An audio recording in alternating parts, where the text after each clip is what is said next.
ఇవాళ రాష్ట్రంలోని ములుగు, కొత్తగూడెం, ఖమ్మం, మహబూబాబాద్ జిల్లాలో అత్యంత భారీ వర్షాలు కురుస్తాయని ఐఎండీ రెడ్ అలర్ట్ జారీ చేసింది. ఆసిఫాబాద్, మంచిర్యాల, కరీంనగర్, పెద్దపల్లి, భూపాలపల్లి, వరంగల్, హన్మకొండ జిల్లాలో అతి భారీ వర్షాలు కురుస్తాయని, రేపు ఆదిలాబాద్, ఆసిఫాబాద్, మంచిర్యాల, నిర్మల్, కరీంనగర్, పెద్దపల్లి జిల్లాలో అత్యంత భారీ వానలు పడతాయని ఐఎండీ పేర్కొంది. కామారెడ్డి జిల్లాలో విష జ్వరాలు విజృంభిస్తుండటంతో జిల్లా ప్రభుత్వ ఆసుపత్రిలో రోగులు తాకిడి పెరిగింది. వర్షాలు పడడం, పరిశుభ్రత లేకపోవడం, డ్రైనేజీ వ్యవస్థ, నీటి నిల్వలు ఉండడంతో విష జ్వరాలు విజృంభిస్తున్నాయి. రోగులు వాంతులు, విరోచనాలతో ప్రభుత్వ ప్రైవేట్ ఆసుపత్రిలో అడ్మిట్ అవుతున్నారు.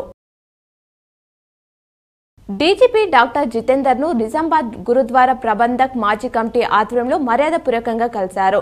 గురుద్వారా ప్రబంధక కమిటీ మాజీ అధ్యక్షుడు సర్దార్ దర్శన్ సింగ్ సోకి ఆధ్వర్యంలో కలిసి తల్వార్ బహుకరించి శుభాకాంక్షలు తెలిపారు. కమిటీ సభ్యులు గురునానక్ సింగ్, గురుదేవ్ సింగ్, సోను సందీప్ సింగ్ తదితరులు పాల్గొన్నారు. రుణమాఫీ నిధులు విడుదల కార్యక్రమం సందర్భంగా రాష్ట్ర ముఖ్యమంత్రి రేవంత్ రెడ్డి హైదరాబాద్లోని సచివాలయం నుండి నిర్వహించిన వీడియో కాన్ఫరెన్స్ లో బోధన్ మండలానికి చెందిన యువ రైతు రవి మాట్లాడారు. ₹2 లక్షల రుణమాఫీ అమల్లోకి తెచ్చి రైతాంగాన్ని ఎనలేని భరోసా అందించారని ముఖ్యమంత్రికి కృతజ్ఞతలు తెలియజేశారు. తెలంగాణ సీఎం రేవంత్ రెడ్డి రేపు ఢిల్లీ వెళ్లనున్నట్లు సమాచారం. కాంగ్రెస్ అగ్రనేతలు సోనియా గాంధీ, మల్లికార్జున ఖార్గే, రాహుల్ గాంధీతో ఆయన భేటీ కానున్నారట. గత ఏడాది వరంగల్లో రైతు డిక్లరేషన్ సభలో ఇచ్చిన హామీ మేరకు రుణమాఫీ పథకం అమలు చేసిన విషయాన్ని వారికి తెలియజేస్తారని తెలుస్తుంది. తెలంగాణ అసెంబ్లీ సమావేశాలు ఈ నెల 23న, శాసనమండలి సమావేశాలు ఈ నెల 24న ప్రారంభం కానున్నాయి. ఈ మేరకు గవర్నర్ రాధాకృష్ణన్ నోటిఫికేషన్ జారీ చేశారు. ఈ నెల 23న కేంద్ర పార్లమెంట్లో పూర్తిస్థాయి బడ్జెట్ ప్రవేశపెట్టనున్న నేపథ్యంలో దానికి తగ్గట్లుగా ఈ నెల 25న రాష్ట్ర ప్రభుత్వం పూర్తిస్థాయి బడ్జెట్ను ప్రవేశపెట్టనుంది.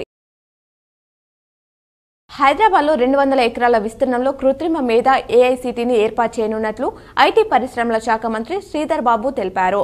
వచ్చే 20 ఏళ్లలో ప్రభుత్వ పాలన, పారిశ్రామిక రంగంలో ఏఐను వినియోగించే దిశగా ప్రణాళికల్ని రూపొందించనున్నట్లు వెల్లడించారు.